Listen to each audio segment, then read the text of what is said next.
Let me tell you a secret most men will never understand.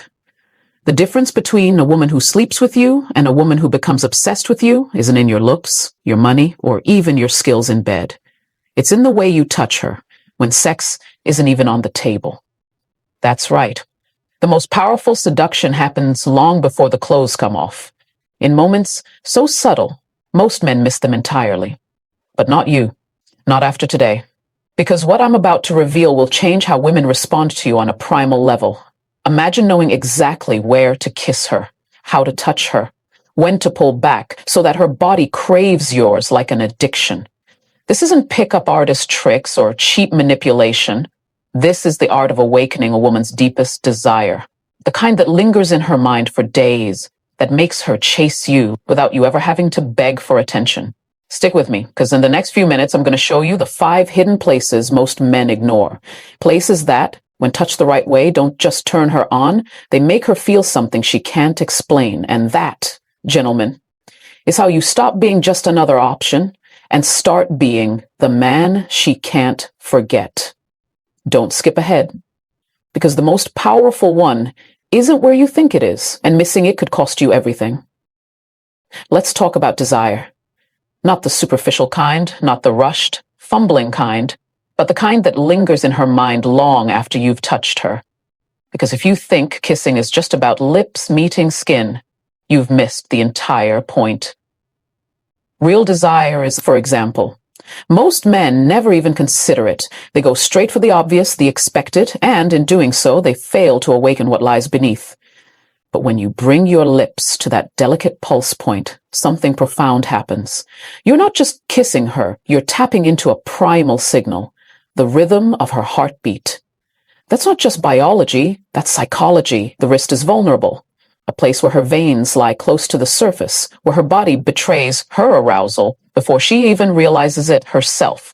When you kiss her there, slowly, deliberately, you're not just touching her skin. You're demonstrating patience, control, and an understanding of her deeper instincts. You're showing her that you know how to read her, how to draw out her desire rather than demand it. And then there's the back of the neck. This isn't just a spot. It's a territory of surrender. When you kiss a woman there, you're engaging with something ancient, something wired deep in the nervous system. The neck is a place of exposure, of trust. In the animal kingdom, predators go for the neck to dominate. In love, you do the same, but with tenderness, with precision. When your lips brush that space just below her hairline, you're activating a response that bypasses thought entirely. Her breath catches, her spine arches, not because she's deciding to react, but because her body is answering yours on an instinctual level. This is the power of strategic touch. It doesn't just create pleasure, it commands attention. But let's go deeper. The spot just below her ear, soft, often ignored, is a direct line to her nervous system. When you exhale, letting your lips graze the skin, you're engaging with something far more potent than simple physical contact. You're playing with anticipation, with the space between stimulus and response, that moment of hesitation, that split second where she wonders if you'll linger or pull away. That's where real tension is built. And tension is the foundation of desire. Too many men rush. Too many men assume that passion is about speed. It's not. It's about restraint. It's about knowing exactly when to press in and when to hold back, because what you withhold is just as important as what you give. And this brings us to the most dangerous territory of all, the inside of her thigh. Here's where most men fail. They either ignore it completely, treating it as nothing more than a stepping stone to something else, or they rush. Else is what separates the amateur from the master. So here's the truth. Desire isn't just about what you do, it's about what you understand. The body is a map, and every kiss is a choice. Do you follow the well-worn paths, or do you chart your own course? Do you settle for surface-level pleasure, or do you dig deeper, unlocking the kind of desire that lingers, that haunts, that leaves her breathless long after you've walked away? The choice is yours. But remember this, the difference between ordinary and extraordinary isn't luck, it's knowledge, and now you have it. So go forth and kiss her like a man who truly understands what it means to be desired. Let's talk about something counterintuitive. The fact that the most powerful way to make a woman crave you isn't by giving her everything at once, but by mastering the space between what she wants and what you choose to give. This isn't manipulation, it's psychology. It's understanding that desire isn't just about fulfillment. It's about tension, and tension requires restraint. Think about the last time you truly wanted something. Not just liked it, not just thought it would be nice to have, but ached for it. What made that desire so intense? Chances are it wasn't immediate gratification. It was the waiting, the wondering, the almost but not quite. That's the essence of anticipation, the art of making the space between wanting and having so electrifying that the fulfillment, when it comes, is explosive. Now, apply this to intimacy. Most men operate under a simple, flawed assumption that the faster they escalate, the more she'll want them. But it's the complexity, the nuance, the slow build that makes the experience unforgettable. When you kiss a woman's inner thigh once and then pull back, you're not just teasing her. You're demonstrating something far more profound, that you understand the power of delayed gratification. You're showing her that you're not desperate, that you don't need immediate validation, that you're confident enough to let the moment simmer. And that confidence, that's irresistible. This isn't just about sex, it's about human nature. The brain is wired to value what it has to wait for. Studies on dopamine, the neurotransmitter associated with pleasure and motivation, show that anticipation often triggers a stronger response than the reward itself. When you pause before kissing her neck, when you let your lips hover just above her skin for a heartbeat too long, you're tapping into that exact mechanism. You're not just creating physical arousal. You're lighting up her mind. You're making her think about you, wonder about you, fantasize about what comes next. And that mental engagement is what transforms a fleeting moment into a memory that lingers. But here's the critical distinction. This isn't about playing games or being withholding for its own sake. It's about rhythm. It's about understanding that pleasure, like music, needs pauses to be meaningful. If every note is played at full volume, the result isn't intensity, it's noise. The same applies to touch.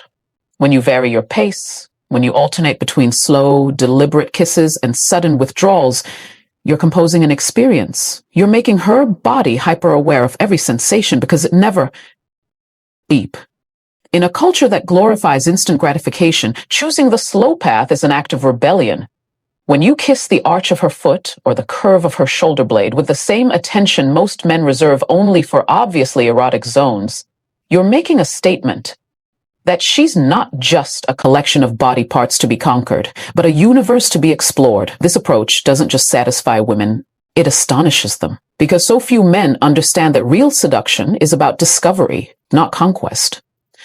There's an important distinction to make here between tenderness and timidity. This isn't about being hesitant or unsure, it's about being deliberately attentive. The confidence required to kiss her hip bone with the same intensity most men reserve for her mouth is actually greater because it demonstrates patience, knows exactly what's coming next. And that uncertainty, that's where obsession begins. This principle extends beyond the physical. It's present in every great story, every gripping film, every piece of art that holds your attention. What makes a narrative compelling isn't just the climax, it's the build-up, the moments where the hero almost gets what he wants, only to have it slip away. That's what keeps you glued to the page. And in intimacy, you're the storyteller. Every kiss you delay, every touch you withhold is a plot twist that deepens her investment.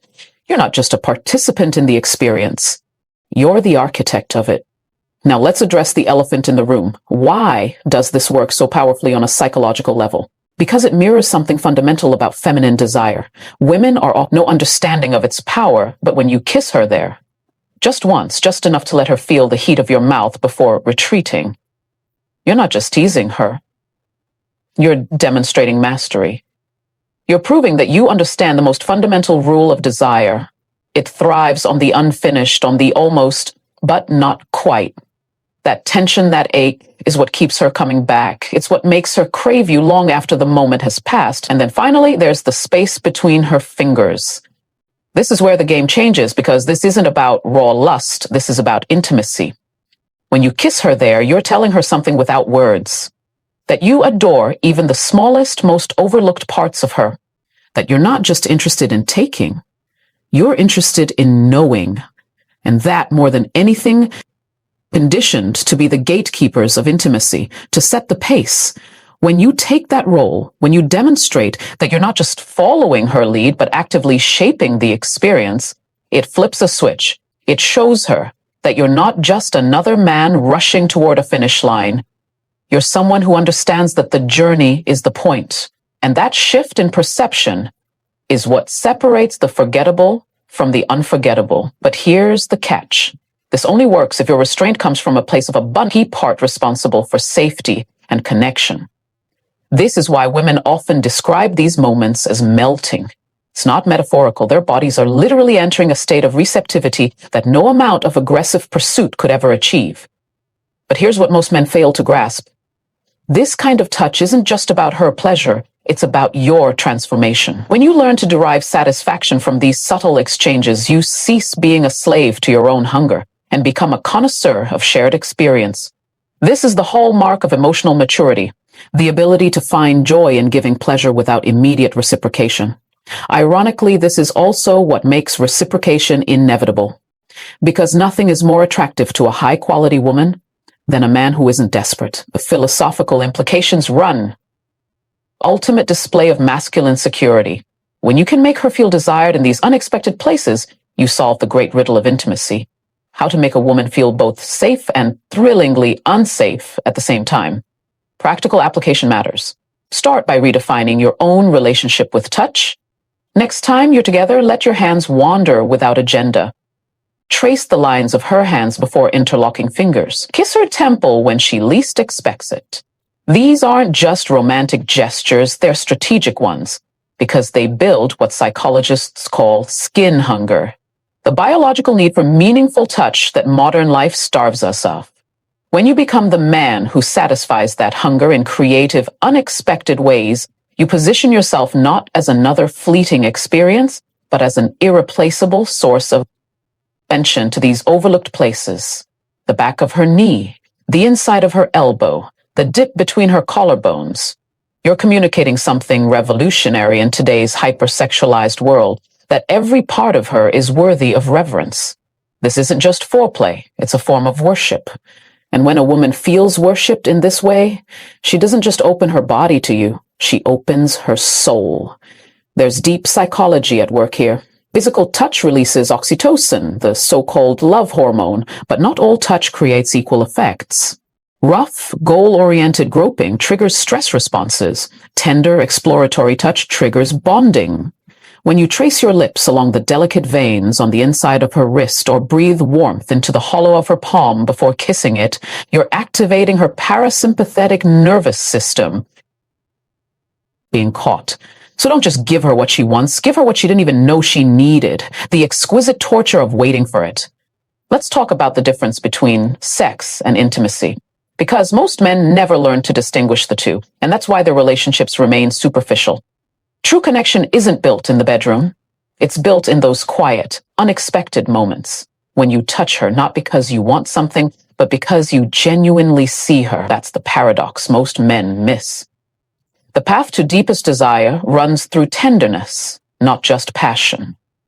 Consider the simple act of kissing the space between her fingers. On the surface, it seems almost innocent. Too innocent, perhaps, for men obsessed with chasing more overtly sexual experiences. But that's precisely why it's so powerful. When you pay, have the whole meal, but choosing to savor each bite. So what's the practical takeaway? Start small. Next time you're with her, pay attention to the spaces between your touches. Let your hand linger on her waist a second longer than necessary before moving away. Trace your finger along her collarbone, and then, just as she leans into it, stop. Watch how her breath catches. Notice how her eyes search yours. That moment, that tiny suspended moment, is where real desire lives. And when you learn to cultivate that space, something remarkable happens. You stop being just another man in her life. You become the man who understands something fundamental about her, something she might not even fully understand herself. That the body's deepest cravings aren't just for pleasure, but for the thrill of the chase, even if she's the one. Nourishment. The cultural lie we've been sold is that passion and tenderness exist on opposite ends of the spectrum. The truth is that they're the same current running through different wires. The man who kisses her between the fingers today will be the one she begs to touch her everywhere tomorrow. Not because he's playing some calculated game, but because he's shown her that intimacy isn't just a means to an end. It's the end itself. So here's your challenge. Stop trying to take her to bed and start taking her by surprise. The fastest way to a woman's desire isn't through the front door. It's through all the secret passages most men never think to knock on.